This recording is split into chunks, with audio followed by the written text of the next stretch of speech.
Hi guys, and welcome to another unboxing and first impressions. This is yet another special unboxing because it's a watch I bought for myself to add to my collection.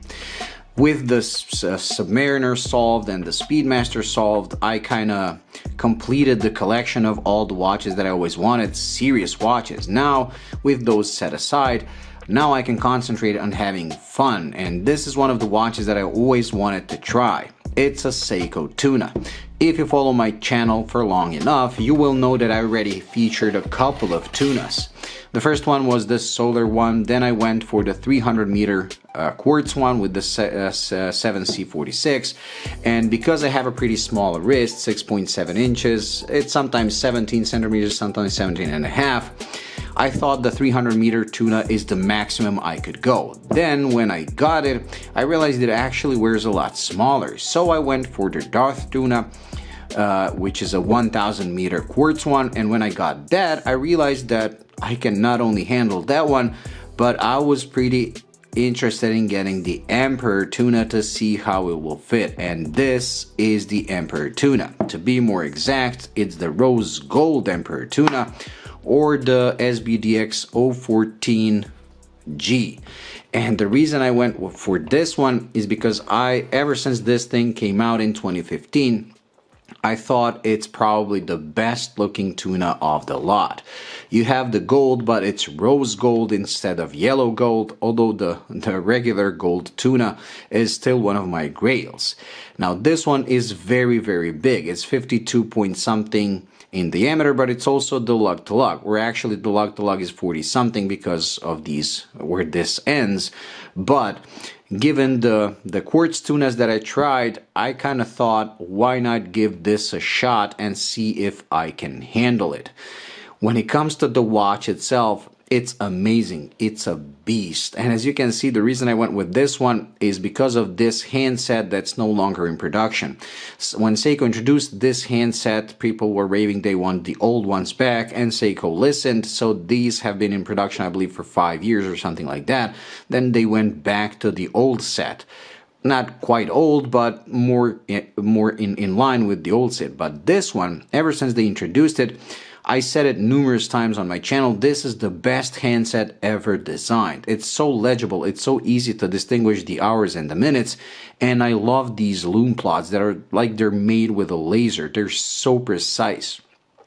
So this is it. It arrived today. I had to unbox it to confirm the delivery, so this is a bit of a fake unboxing, but I can tell you right away, I'm completely mesmerized by this watch. The another reason why I went with the rose gold one is because the text is color matched to the rose gold, which means that it kind of blends with the dial. It doesn't pop out.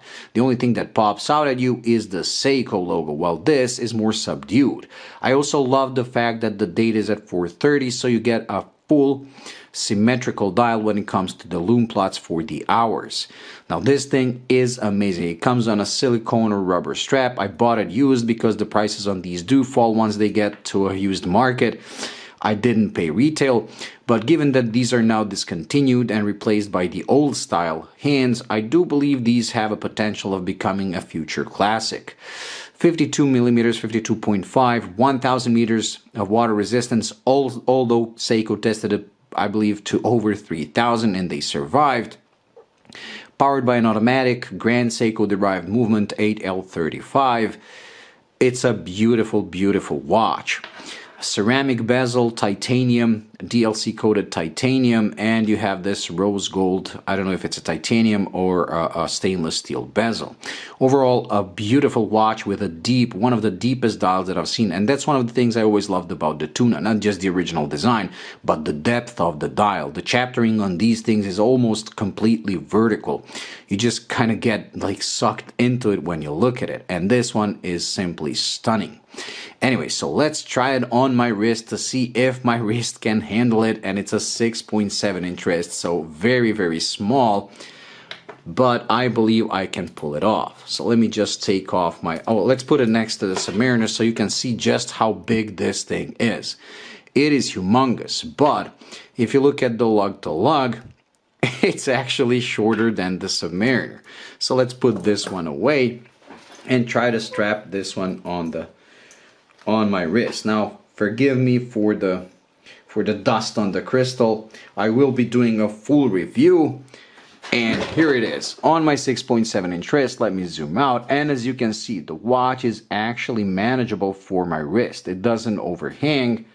Even like this, it looks okay. And another trick, and I'll probably put a picture right about now or something, when you take photos of your watches like these, they appear larger than they actually are on your wrist. When your wrist is in a normal position, it's actually wider than when you twist it like this. And with some people, that difference is quite large, including me. So if I put it like this, if you would be able to see it from the other side, and I'll put a photo, you'll see that it looks even smaller. So yes, I can handle it, and I'm very happy about it. It is very thick, 17.5 centimeters, but I really don't care. It is a tool watch. Like the Submariner is a diver that you can wear every day. Like it's a compromise. I mean, it is a diver, but it's elegant. It can go with anything. This one is just a pure diver. It's like you took an instrument and strapped it to your wrist, and I love it because of it. It's so ridiculous, it's actually cool.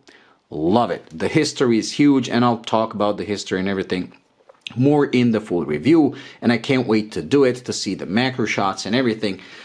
But I believe this one is really, really well made. Now let's try the bezel.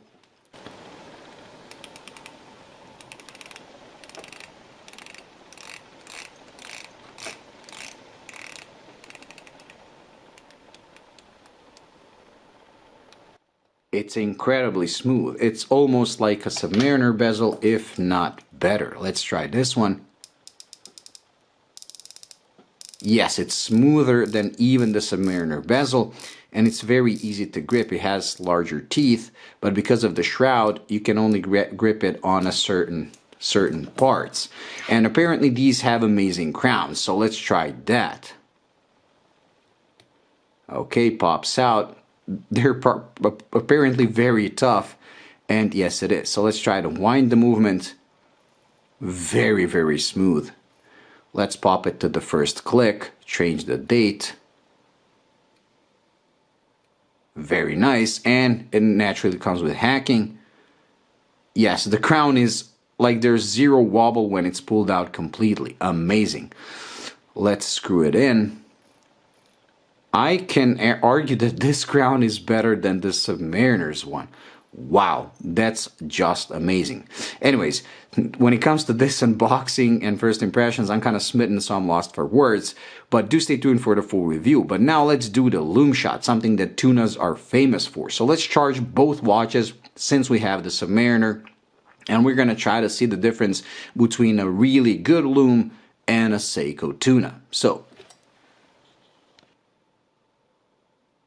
okay, with both of these charged, let's try to get the camera to focus. I'll try to hold them like this to turn off the light, then we're gonna switch back, and there we go. And like I said, here you can see the difference between a really good Lume that the Rolex Submariner has and the Seiko Tuna. The Seiko Tuna almost like casts, look, you can use it as a flashlight. It's just amazing. So it's not just that you're going to be able to read the time, but you can actually light things up with this. It's a nuclear. Wow. But I knew that from the 1000 meter quartz tunas that I had. They really are amazing. Anyways, that's it when it comes to this unboxing and first impressions. Like I said, stay tuned for the full review after I spend some time with the watch. And look at it. Look how round it is, and it's actually shorter than the Submariner when it includes these T-shaped end links. And that's the amazing thing about the Tuna.